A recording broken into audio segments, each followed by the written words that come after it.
चाहिँ हामीले नेपालमा सस्तो गर्दैछौँ भनेर भन्दैछौँ, तैपनि तपाईँले सबैजनासँग सबै अरू उपचारसँग कम्पेयर गर्नुभयो भने त योभन्दा महँगो त कुनै उपचारै छैन होइन।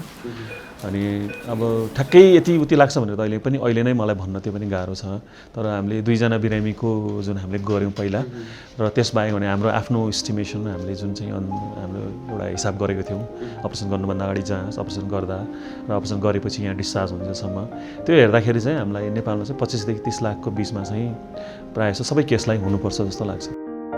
ट्रान्सप्लान्ट भनेको के हो भन्दाखेरि अब लिने मान्छेको कलेजो सबै बिग्रियो होइन, त्यो चाहिँ काम गरेन, त्यसलाई चाहिँ झिक्नु पऱ्यो। अनि के गर्छौँ भने त्यो लिने मान्छेको कलेजो सबै झिक्छौँ होइन। त्यसपछि दिने मान्छेको चाहिँ अब हेर्दा चाहिँ एउटै मात्र लिभर हो त्यो, तर अब हाम्रो साइन्स हाम्रो यति डेभलप भएको छ कि हामीलाई कलेजको एभ्री स्मल पार्टहरू सबै थाहा छ। हामी एज अ सर्जन मैले लिभरलाई 8वटा टुक्रा बनाएर हेर्छु, मैले त्यसलाई 8वटा डिफ्रेन्ट टुक्रा बनाउन सक्छु होइन। त्यसमध्ये चाहिँ अनि दायाँतिरको लेफ्टतिरको भनेर त्यसलाई हामीले डिफ्रेन्ट छुट्याउन सक्छौँ। त्यो छुट्याउने प्रोसेस चाहिँ एकदम ठुलो अपरेसन हो होइन, ठुलो प्रोसिडियर हो, त्यसको लागि धेरै ट्रेनिङ चाहिन्छ, धेरै एक्सपिरियन्स चाहिन्छ। र युजली चाहिँ हामीले हाफ पार्ट चाहिँ भनौँ न, दिने मान्छेको हाफ पार्ट चाहिँ झिकेर अनि त्यो चाहिँ नि लिने मान्छेकोमा ल्याएर सबै नसाहरू जोडिदिन्छौँ। जुनसुकै रोगले पनि लिभरलाई सिरोसिस भन्ने जुन कन्डिसनमा पुर्याउँछ, सिरोसिस भनेको चाहिँ लिभर बिग्रेर अनि होल्स पुरै लिभर चाहिँ बिग्रिन्छ। बिग्रिने इन द सेन्स त्यसले उसको आफ्नो जुन क्यापासिटी अनुसारको काम गर्ने त्यो गर्न सक्ने क्षमता हुँदैन हो। अब त्यो के कारणले गर्दा पुग्छ भन्दाखेरि मैले भने हेपाटाइटिस बी, सी र अहिले चाहिँ सबभन्दा बढी देखेको अल्कोहल होइन, अनि त्यसबाहेक यही फ्याटी लिभर डिजिज बिग्रेको होइन, त्यसबाहेक अरू जेनेटिक मेटाबोलिक डिजिजहरू थुप्रो हुन्छ र कहिलेकाहीँ क्यान्सरको लागि पनि हामीले चाहिँ गर्छौँ। यो सबै कारणले गर्दा लिभर चाहिँ सिरोसिस हुने भयो। त्यो सिरोसिस हुने बित्तिकै पनि सबैलाई त गर्नु पर्दैन होइन। कति बिरामीहरू चाहिँ हेर्दाखेरि उहाँहरू चाहिँ नर्मल हुन्छ, तर भित्र हामीले जुन ल्याप्रोस्कोपी हालेर हेर्दा अथवा अरू जाँचहरू गर्दा अल्ट्रासाउन्ड गर्दा हेर्दाखेरि चाहिँ लिभर त बिग्रेको रहेछ भन्ने थाहा हुन्छ। अब तिनीहरू चाहिँ स्टेबल सिरोसिस भयो भने चाहिँ अब तिनीहरूलाई हामीले फलोअपमा राख्छौँ। उहाँहरू पनि बिग्रेर डिफ्रेन्ट चाहिँ बिग्रेको हामी स्टेज भन्छौँ ए, बी, सी होइन। त्यो एबाट चाहिँ बिग्रेर बीमा, सीमा जान सक्ने स्थिति त हुन्छ, तर युजली स्टेज एमै भएकोलाई हामीले गरिहाल्दैनौँ। उहाँहरूलाई चाहिँ फर्दर चाहिँ अब यो नहोस् भन्नलाई उहाँहरूलाई अब जस्तो कसरी प्रोटेक्ट गरेर बस्ने भन्ने अब त्यो सल्लाह दिन्छौँ। अब रक्सी खाने मान्छेहरू चाहिँ बन्द गर्नु पऱ्यो, अरू केही रोगहरू लागेको छ भने उपचार गर्नु पऱ्यो, आफ्नो खानपिनहरूमा सबैमा विचार गर्नु पऱ्यो होइन। तर अब बिग्रिए जस्तो BC स्टेजमा गइसकेपछि युजली यो BC स्टेजमा जाने बिरामीहरू भनेको चाहिँ उहाँहरूको मुखबाट रगत बग्ने होइन, दिशामा रगत जाने, शरीरमा पानी भरिन थाल्ने, पेटमा पानी भरिन थाल्ने, अनि एकदम मान्छेलाई रिपिटेड इन्फेक्सन्सहरू हुन थाल्ने, कसैको चाहिँ जन्डिस हुन थाल्ने, यी सिम्टमहरू आइसकेपछि चाहिँ यो त झन् बिग्रिसक्यो स्टेज भन्ने हुन्छ र त्यसपछि चाहिँ अब ट्रान्सप्लान्टै गर्नुपर्ने स्थितिमा आउँछ। सबै केसहरू स्पेसल हुन्छन्, सबै इम्पोर्टेन्ट हुन्छन् होइन, सबैमा हाम्रो उत्तिकै मेहनत लाग्छ, तर कुनै अब स्पेसल हुन्छन्। त्यसमा अब एउटा बेलुकाको टाइममा चाहिँ मलाई फोन आयो यस्तो भनेर, के भयो भन्दाखेरि उहाँको बाइकमा चढेको गाडीले हिर्काइदियो।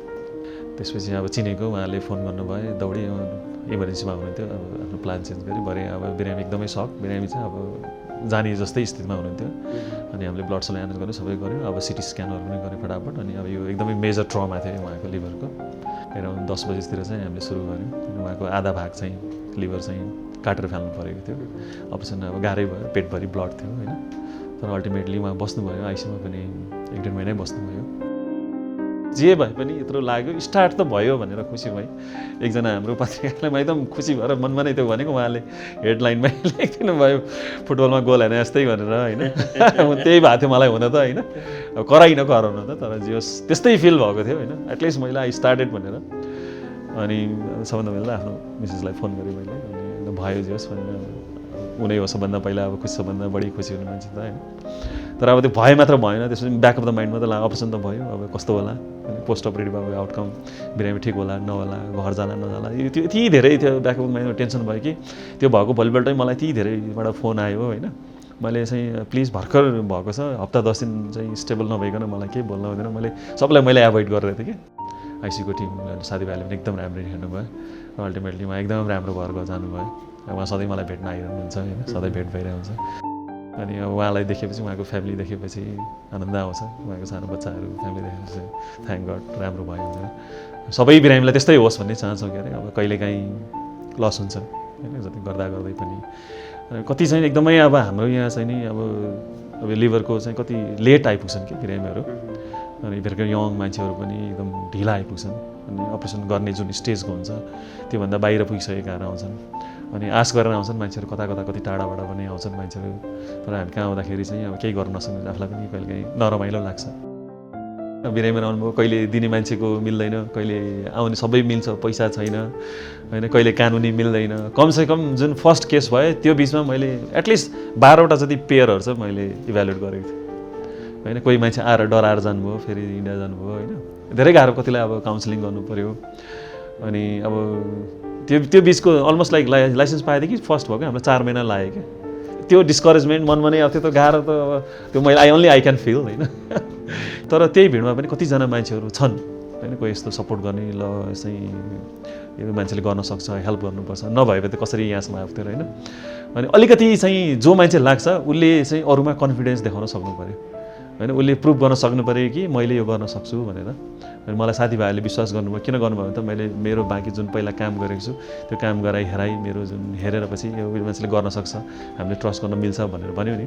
एउटा त्यो जो मान्छेले अगाडि बढ्न खोज्छ उसमा आफ्नो त्यो क्यापेबिलिटी पनि देखाउन सक्नु पऱ्यो होइन। अगाडि बढेपछि सुरुमा अलिअलि चाहिँ हर्डलर आयो भने पनि बिस्तारै चाहिँ everything will come in its safe भनौँ न, त्यसमा आउँछ।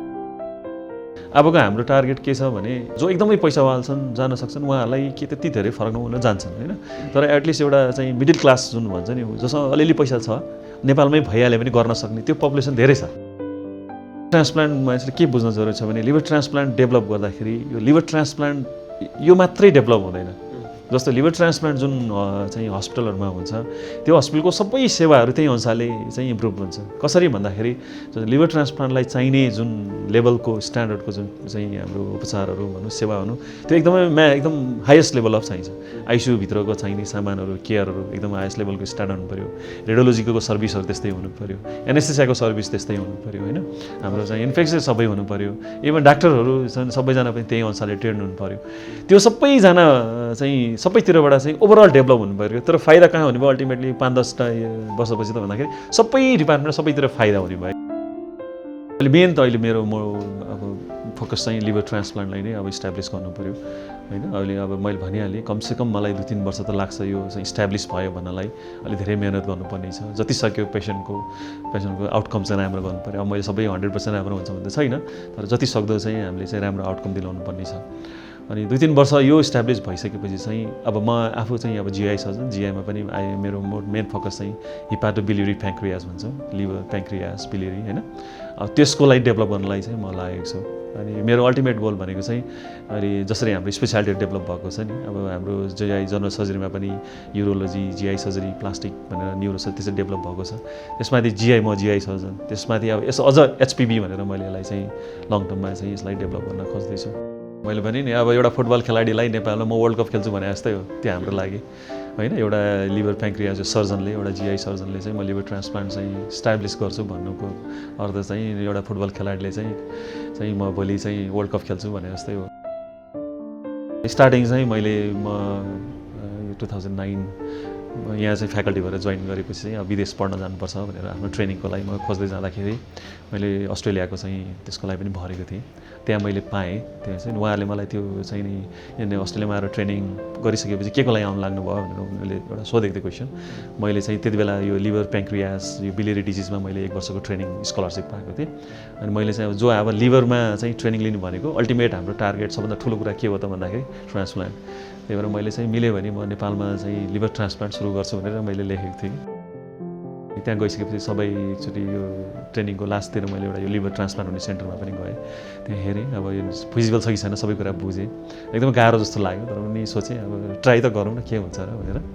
अनि नेपालमा फर्किएँ। इङ्ल्यान्डमा फर्किएपछि यहाँको 2-3 वर्ष मैले यहाँको सिनेरियो हेरेँ। त्यसपछि यहाँ गर्न मिल्छ कि मिल्दैन, सकिन्छ कि सक्दैन, फिजिबिलिटी टिम बनाउन सकिन्छ कि सक्दैन, सबै बुझेँ। सबै बुझिसक्यो भने अब गाह्रो त अब लाइक गाह्रो जस्तो लागेको थियो, तर पनि 50-50 गरेर भएन भने देयर इज नो हार्म। तर भयो भने त छोटो ठुलो चाहिँ हाम्रो मलाई पर्सनली मात्र होइन कि हस्पिटललाई, कन्ट्रीलाई नै ठुलो एउटा चाहिँ नि एचिभमेन्ट हुन्छ भनेर लाग्छ भनेर म फेरि डिसाइड गरेर त्यही मेरो अस्ट्रेलियन प्रोफेसरहरूसँग कुरा गरेँ।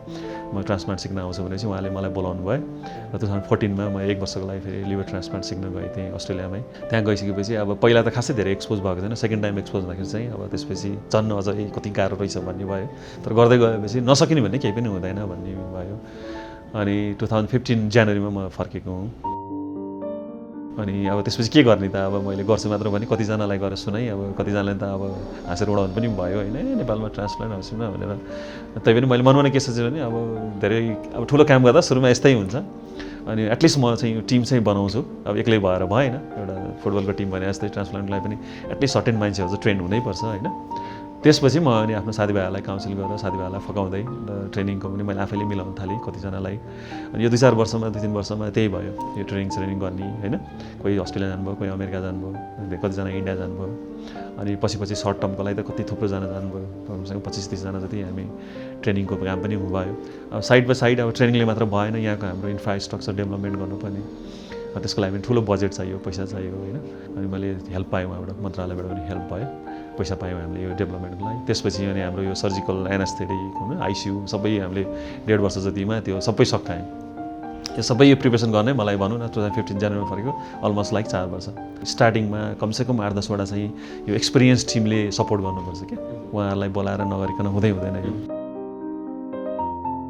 अनि अब बाहिरबाट बोलाउनु पऱ्यो त्यसपछि अब मैले अस्ट्रेलियन मेरो कलिगहरूले पनि उहाँले पनि हामी सपोर्ट गर्छौँ भन्नुभयो तर अस्ट्रेलिया अब टाढा भयो होइन त्यही भएर मैले इन्डियन मेरो कलिगहरूसँग चाहिँ धेरैजनासँग कुरा गरेँ अनि फाइनली अब यो त फेरि भोलिन्ट्री कुरा हो यो चाहिँ खालि हेल्प मात्र हो यसबाट उहाँहरूलाई त केही पनि एडभान्टेज छैन खालि नेम एन्ड फेम मात्र हुन्छ त्यसबाहेक फाइनेन्सियल त केही हुँदैन अनि लास्टमा 1-2 साथीहरू मैले भेटेँ अनि सुरुमा चाहिँ अनि हाम्रो एपोलोको टिम आएर हेल्प गरिदिनु भयो त्यसपछि अहिले चाहिँ नि हाम्रो फोर्टिसको सेकेन्डमा फोर्टिसमा आएर हेल्प गरिदिनु भयो होइन अनि सबै मिलायौँ सबै मिलाउँदाखेरि पनि अब लाइसेन्स पायौँ हामीले होइन सबै भइसकेपछि अनि लाइसेन्स पाइसकेपछि अब पेसेन्ट चाहियो फेरि अब मलाई त स्ट्रेस त थियो टन्नै स्ट्रेस अब कस्तो खालको स्ट्रेस भन्दाखेरि अब फेलियर भइदियो भने चाहिँ यो सबै प्रोग्राम चाहिँ नि अब फेरि सबै टिम डिस्करेज हुन्छ अनि म आफै पनि डिस्करेज हुन्छु पब्लिकमा जाँदाखेरि चाहिँ नराम्रो मेसेज जान्छ होइन अब यति ठुलो अब मैले भनौँ न ठुलो नयाँ प्लेन बनाएर ठुलो उडाउन खोज्नु भएको छ क्रास भइदियो भने सेकेन्डलाई फेरि अलिक गाह्रो हुन्छ टाइम लाग्छ